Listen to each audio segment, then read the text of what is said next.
Welcome to KTV news Telugu. నా పేరు సుమలత.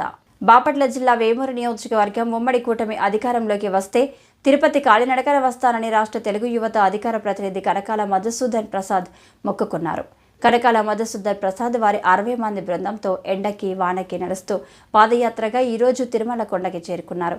కొల్లూరు వినాయక స్వామి temple నుంచి 1వ తారీఖు మొదలుపెట్టిన పాదయాత్ర 13వ రోజు మధుసూదన్ ప్రసాద్ వారి బృందంతో కలిసి తిరుపతికి చేరుకున్నారు.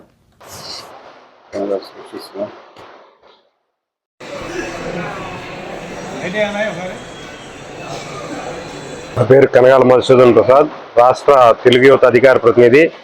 మాది కొల్లూరు గ్రామం, వేమూరు నియోజకవర్గం. రాష్ట్రంలో గత 5 సంవత్సరాలుగా దుర్మార్గ పరిపాలన కొనసాగిన సంగతి మనందరికీ తెలిసిందే.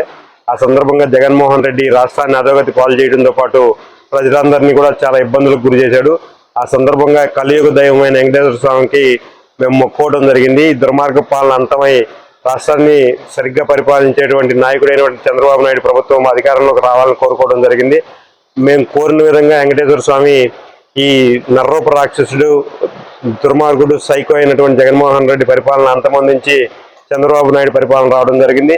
అంతేకాకుండా గతంలో ఎన్నడూ లేని విధంగా కని విని ఎరగని ఘన విజయం తెలుగుదేశం పార్టీకి లభించింది.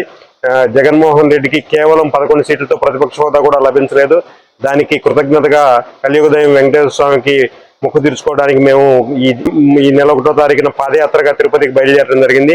ఈరోజు 13వ రోజు పాదయాత్ర ముగిసి తిరుపతి పట్టణానికి చేరుకోవడం జరిగింది.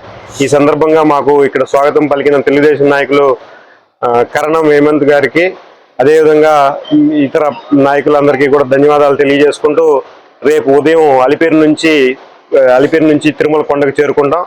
సోమవారం తిరుమల వెంకటేశ్వర స్వామిని దర్శించుకుని మా ఇక్కడి నుంచి తిరుగు ప్రయాణం అవుతాం.